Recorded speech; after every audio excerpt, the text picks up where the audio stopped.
Assalamualaikum warahmatullahi wabarakatuh. Halo semuanya. Bertemu lagi bersama saya, Maisaro, dari Sekolah SMK Negeri 1 Maja, kelas 10 KJ1. Pada video kali ini, saya akan membahas tentang pengenalan sistem operasi. Nah, di sini kita akan membahas satu persatu untuk materinya. Nah, yang pertama itu ada sistem operasi. Sistem operasi atau OS adalah perangkat lunak utama yang berjalan pertama kali saat komputer dinyalakan.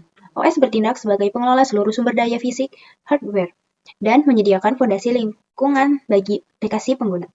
Contoh OS yang populer saat ini adalah Microsoft Windows, Linux, dan Mac OS. Nah, ini dia contohnya ya teman-teman. Skema interaksi sistem. Ini adalah pengguna atau user, lalu ke sistem operasi atau OS, lalu ke perangkat keras atau hardware. Sistem operasi itu adalah perangkat lunak utama yang berada pada komputer dan berfungsi untuk mengelola seluruh sumber daya yang ada di dalamnya. Nah, tanpa sistem operasi, komputer tidak dapat digunakan dengan baik, karena itu tidak ada yang mengatur komunikasi antara perangkat keras, ini perangkat keras, dan pengguna. Seperti itu ya teman-teman. Next. Selanjutnya, Linux Everyday and Everywhere. Ini dia contoh-contohnya, yaitu sistem penerbangan digunakan pada sistem RTOS avionik untuk keandalan dan respons real-time yang kritis.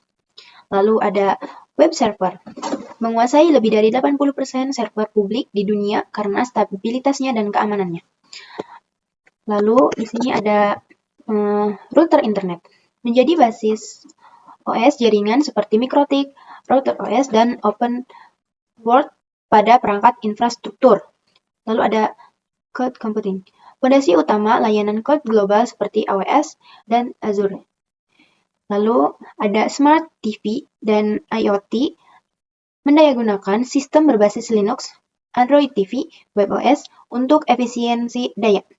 Lalu yang terakhir ada superkomputer, digunakan oleh 100% dari 500 superkomputer tercepat di seluruh dunia. Selanjutnya, kita akan membahas tentang open source dan closed source. Yang pertama, ini ada open source. Open source adalah perangkat lunak yang source code atau kode programnya itu dapat diakses, dipelajari, dan dikembangkan oleh komunitas secara terbuka. Contohnya yaitu ini ya teman-teman. Ada Linux, Ubuntu, dan Debian. Lalu di sini ada closed source. Closed source, kode sumber tertutup dan proprietary. Source code dirahasiakan pemilik, dikembangkan internal perusahaan, tidak bebas dimodifikasi pengguna, memerlukan lisensi komersial. Contohnya itu Microsoft Windows, Mac OS, dan Adobe Suite. Next.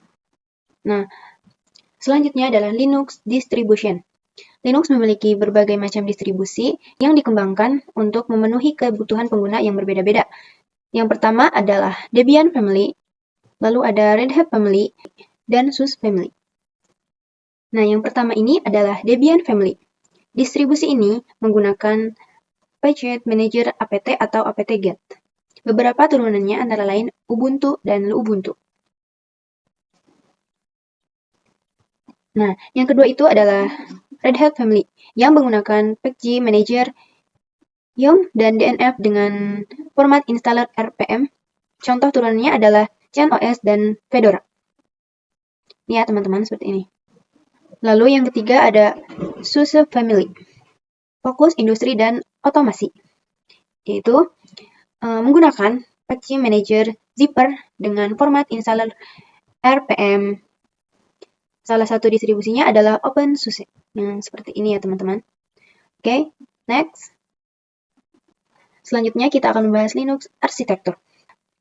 Linux memiliki desain yang berlapis untuk memisahkan perangkat keras, seperti ini komponen PC komputer seperti CPU, RAM, disk, storage, dan perangkat I/O. Lalu ada kernel, inti utama sistem operasi yang menghubungkan seluruh software dengan hardware secara langsung. Lalu juga ada shell, penerjemah perintah pengguna Command Line Interface atau CLI yang meneruskan instruksi ke kernel. Dan juga ada application, program aplikasi yang berinteraksi langsung dengan pengguna, web browser, text editor, dan media player. Oke, next. Nah, di sini ada fungsi kernel Linux. Kernel sendiri itu merupakan komponen utama dalam sistem operasi Linux yang berfungsi sebagai penghubung antara perangkat keras dengan berbagai proses yang diminta oleh user atau pengguna.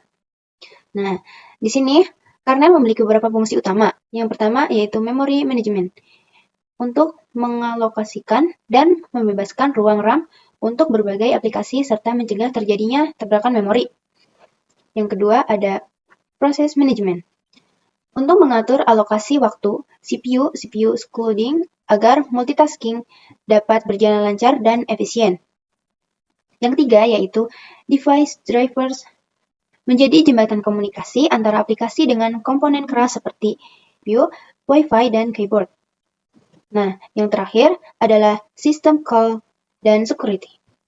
Untuk mengontrol izin akses file, mengisolasi proses berbahaya, serta menangani permintaan layanan sistem.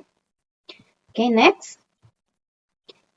Nah, yang terakhir ini kita akan membahas perbedaan antara GUI dan CLI.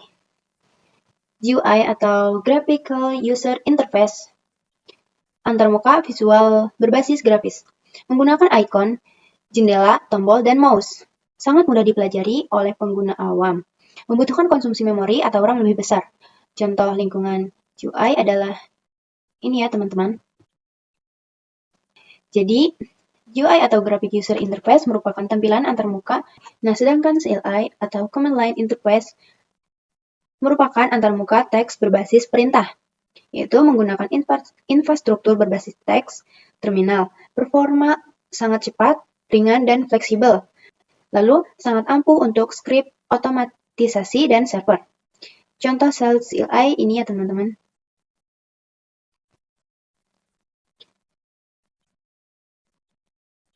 Mungkin cukup sekian penjelasan dari saya. Terima kasih telah menonton video ini. Dan semoga materi ini dapat menambah pemahaman kita mengenai sistem operasi. Cukup sekian dari saya, kurang dan lebihnya mohon maaf. Sampai jumpa di video selanjutnya.